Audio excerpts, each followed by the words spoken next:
The horrors of digital footprint. The energy inside of me, just to say this.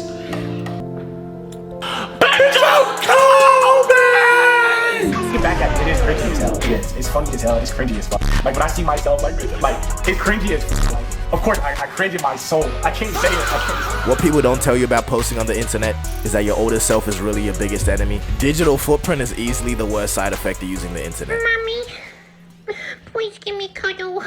But you have to just live by the mindset that even if you deleted something, it's still somehow on 10 hard drives minimum. But I think there's two types of bad digital footprint. First is the old cringy clips that just didn't age well. Danny, come on out. Then we have what I call a job Is that real? Yo, is that real? footprint. First is the old cringy clips that just didn't age well. Danny, come on out. Then we have Yo, there's no way that's real. How long ago was that? Yo, it's not even funny, bro, but yo, that's crazy. what I call a job stopper. And this is the kind of shit that if a job interviewer ever got their hands on, just know you're gonna be eating ice soup and Doritos in your future, twin. You know what I never understood? When people say jobs check your... No, they fucking don't. All the jobs I've worked have never once asked me about anything I've done online. Never.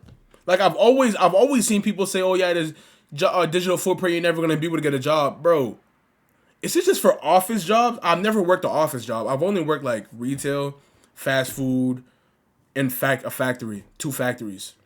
So I guess I've never had any of my jobs ask me that, or is it for certain states? Like, I don't understand it. Because it's something I always heard people say on TikTok, oh, don't post this online, your job is gonna, you feel me, see your social media, whatever. But I've never had that happen where like I applied for a job and I couldn't get that job because they did a background check on me and my social media was a part of that background check. Never. No job has ever done that for me. So I never understood it. Is it for certain states? Is it for certain jobs? Like, I don't get it. I think it's mostly for office jobs. I've never worked an office job, so I wouldn't know then. But like for like a retail job or fucking whatchamacallit, a retail job or like or like fast food or anything, like, I don't think it really matters unless you did some heinous shit. I haven't done some heinous shit. I posted some cringy videos, but like it hasn't been like some heinous shit to where the job would like, you know, be like, oh, you done this, you know. And how would they even know that? They'll have to dig deep to find that shit because they don't know your online persona. You feel me? Does that make sense? Like, they never asked, oh, what's your social media at so we can check your account? Like, nothing. So I don't understand it. Now the first kind being the old cringy shit, I'm convinced that everyone has something. I swear what we consider cringe is constantly shifting because I'm not sure how we ever let shit like this slide. Bro, the state of the internet around 2017 to 2021, when I look back at it, the tolerance we had for cringe back then was disgustingly high. Take someone like X for example. X is not surviving modern day dick riding culture, bro. The way they're flaming Kai right now, that's how they're gonna do Ja. I say on Freud was weak. X is a complete opposite. Oh my god.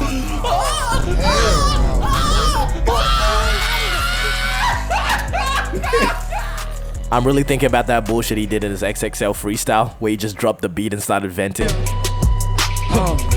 And if the world ever has an apocalypse, I will kill all of you fuckers. Fear will be plentiful, death will be bountiful. I will spare none of you peasants. I could never hate on Ja, but you can't be doing that. What's a father?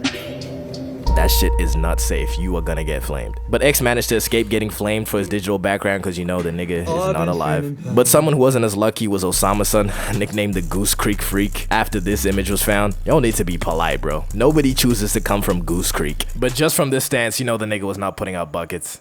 But people found Osama-san's old TikToks from when he was in his trying to be TikTok famous arc. The videos are nothing incriminating, but it just sort of conflicts with his current aesthetic. Like, this is him now versus, you know, 4 years before.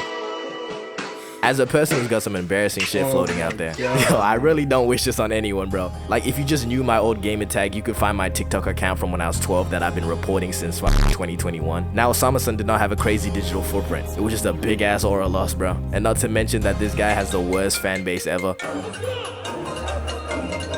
A fan base who constantly leaks his music, and me, yeah, you heard that right. But in terms of just outright outrageous digital footprint, nobody even comes close to the menace that is Quanos, bro. If you don't know Quanos, you... Oh, Quanos. Oh, Quanos. You are one of this nigga. Quanos, bro, is one of one, gang. The shit he is, bro. He's one of the main reasons why like these niggas nowadays, the new niggas nowadays, post these outlandish shit, bro. Quanos is a founding father of this shit.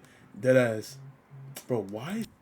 But blessed as a person. Something's wrong with him. That's not human, man. You're not regular, man. But you know videos that have like outrageous captions? Yeah, this nigga is the Michael Jordan of that shit, bro. Yeah. You could deadass do a 4-episode miniseries on this guy just dissecting his brain. Because I don't think he functions like the rest of us. But now we're gonna attempt to read a caption from a video. I've chosen one that I've considered more tame. It's still really bad, but I'm not gonna face 10 to 20 for saying it. Alright, let's read it. When I was chasing the rat that snuck in my house, and it jumps through the hole in the wall thinking it was an exit. But it's low-key the glory hole I built in the wall for the homeless people to come by when I'm bored. We're not even finished yet, bro. So the rat low-key agrees to give Mouse Gork if I let it survive and run back to the streets. So we come to an agreement. Now as human beings, we live one full lifespan, bro, no more. And this is the impression you chose to leave on the earth. Oh, now I'm gonna read one more, but I think I'm the first in my bloodline to ever read or to hear a sentence like that, bro. That nigga Quanos, bro. Quanos is the Michael Jordan of the outlandish POV sentences you've ever seen, bro. Genuinely, he is the Michael Jordan of this shit, bro. Yo, it's actually crazy. He started the era, bro. He started this shit. Oh my gosh, man. Holy shit. Only because I want you to understand the severity of this nigga's digital footprint. I've pre-read this one and it was a mistake, but I'm still gonna read it to you because we gotta suffer together. When we're playing Where's Waldo, and he hid in the homie's hairy dump truck. So I repeatedly slap it to get a hint of where dude could be hiding from the rumble.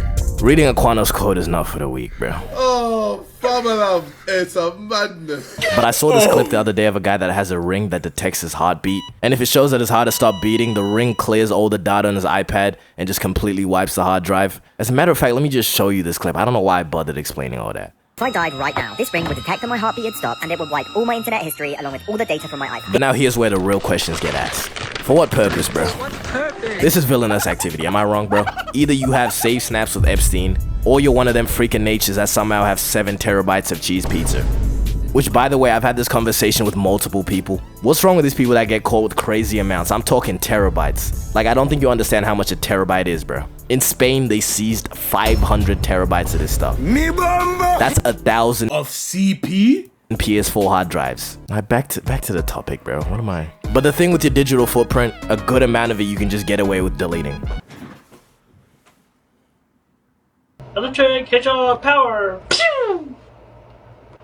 This guy is digital footprint incarnate, bro. Like, he's actually the most well-documented person in history. Like, there are people that dedicate their free time to seeing what this guy is doing on the day-to-day. Yes, this guy. See, I wouldn't even bother doing all that. I'd just assume he's on Reddit forums for at least like 8 hours a day. But you know what? Never book a judge. In life, don't cover the judge by... don't judge the cover, judge the book. Man, don't book the cover. Book... Don't, whatever. But honestly, I think the people that document him are weird as hell. Like, this is some random ass neurodivergent nigga that likes Sonic. We all know a guy or two. Shout out Beganity. Now, when you're this well documented, bro, your digital footprint is gonna be some shit atrocious. And honestly, I don't even blame the guy. He's just a peculiar pickle. Boobies. Vaginas. Who is this? Now, there are people that are living proof that you can escape your digital footprint. A guy like Cut A Board, he ain't never escaping it. If you don't know Cut A Board, let's look into the real world, shall we? But this guy went viral for how he said Cut A Board instead of because they're bored in his rap. And I know the hate comments only happen cause they bored. And till this day, every one of his comment sections is filled with somebody saying Cut A Board just to mock him. And what he had to say about it made the situation so much worse. And the comment Cut A Board on my videos, you comment that, you're a Cut A boy, you're my son. City boy! City boy! And another clip with the same energy as Cut A Board is the I finna be in the pit incident. I paid almost $2,000 for these pit seats. Yeah, we can replace them with like balcony ticket. I was like, no, like I finna be in the pit. Boy, if you don't get your squiggly diggly head. Nah, cause this is actually really tough, and the people that make fun of her for this don't understand that she really finna be in the pit, bro. But back to what I was saying about how you can escape your digital footprint. Speed is probably the greatest example of this. Yeah. Not to be that one guy that's like, oh, I knew this nigga before you, I'm so cool, but I knew Speed before you, little nigga. I ain't playing. And at the early points in his career, this guy was a walking brand risk, which now when you look at the reason for his ban on Twitch, who gon' stop me? You're not stopping me. Speed is definitely the definition of you can always change, bro. People always gonna remember for sure, but for the most part, that shit kind of like, where does it go? Like, do people still remember that Speed used to be? I think only his core fans. Like, if you're talking about the new fans, probably not. But only his core fans are really gonna know that. Cause bro, this nigga was a fucking menace. Like, he's a great example of you can always change your digital footprint, bro. Even though people, you can still find this clip anywhere on the internet or like all the other clips. Like, I seen one clip on TikTok this morning.